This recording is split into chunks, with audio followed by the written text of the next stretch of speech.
Southwest District. It's a pleasure to be here with you today. My name is Richard Olmstead. I have served as the KI Board Counselor to the Southwest District this year. And I may have met some of you when we were in Chandler, Arizona last August. And some of you have not met. So hopefully we'll have a chance one day to meet. My topic today is risk and liability. It may not sound very exciting, but trust me, it is very important to our organization. Look at these pancake breakfast, livestock auction. Maybe you have a run walk or you sponsor a parade. Maybe you have a park named after Kiwanis, or you run a rubber duck race. So let me ask you, other than being signature projects or fundraisers for your particular club, what do all these events have in common? Well, one thing is risk. And that risk may be various levels or with various potential outcomes. For instance, getting kicked by a cow at an auction, livestock auction, may be more risky than a run walk. But all of these risks have associated liability that goes with them. Now, from a Kiwanis International point of view, we have some concerns. And those include not knowing our exposure. We don't know what all the fundraisers are. We don't know what all the service projects are of our over 8,000 Kiwanis clubs. We do know that, or believe that, our greatest liability lies in youth protection. Where do we stand in that? And we as a Kiwanis International Board need to make sure that Kiwanis International has the right protection. What is the level of liability insurance that we really need? Well, how can you help us in finding out and determining some of this? First, you need to ensure that your club has received the annual training for youth protection guidelines. This is very important to the protection of our youth, but also to our own protection. We must ensure that all of our Kiwanis Service Leadership Program advisors have completed their background check through Kiwanis International.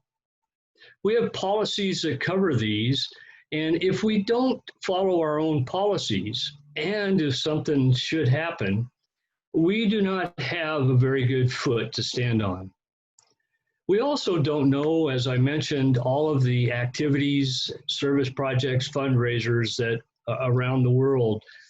There was a spreadsheet that Executive Director Ken sent to all of you a month or two ago, asking you to list all of your activities. We are looking for that at Kiwanis International, not so that we can be the cop, not that we can control those activities, but so that we know what they are and we can get the proper liability insurance, or maybe help you in your risk management and risk mitigation for each of those activities. And then I would ask you that everything you do in Kiwanis name, if it has a Kiwanis name on it, evaluate everything in terms of risk, because everything has some level of risk. I looked at some current data as of June 15th, and when we look at all of Kiwanis and the Southwest District in the areas of service leadership programs, we find that we have over 8,800 clubs worldwide. Latest information I have, 204 of those in the Southwest District. Of those, you have 199 of them that have a Kiwanis club sponsor. That's actually pretty good. Worldwide, we're at 94%. You're at 98%. And so we continue to look for sponsors of those clubs. But when we look at the advisor on record, Southwest is actually doing pretty good. Of your 199 clubs, 165 of those have an advisor on record, but only 132 have completed their background check. We need to get all of these percentages up to 100%. The annual training is kind of a timing type issue in my mind. You've completed 41% of them of your annual training. Every club should do a Kiwanis Youth Protection annual training. So I encourage you to do that as well. When we look at identifying all things Kiwanis, as I'll call it, what service projects and fundraisers, et cetera, are being done around the world? To date, and this went out originally, the request went out in the January timeframe. To date, we've only identified about 1,400 projects for our 8,800, over 8,000 clubs. Of those 1,400, over 700 of them came from one district, the Eastern Canada and Caribbean district.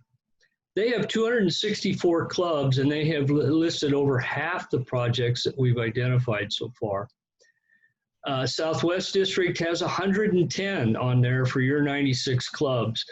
I'm not saying that's out of line, but I'm just asking you again to make sure you get that data to Executive Director Ken, and he can forward it on to Kiwanis International.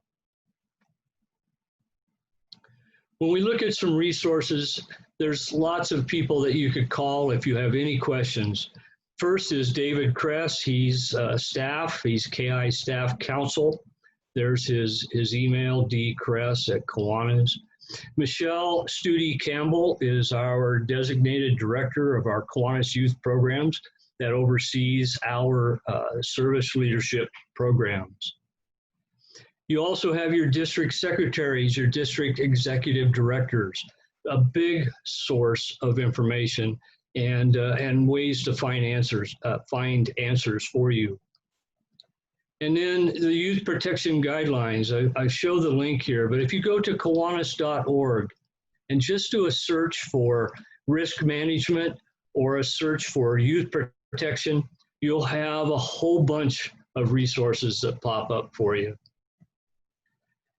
And then there's the Kiwanis name and projects. There was a spreadsheet. I know Ken sent something out to all the clubs. Please fill that out and get that back to him. I thank you for your assistance. If you have any questions, this was quick, and if you have any questions at all, you can contact me. You can contact Executive Director Ken or any of those other resources.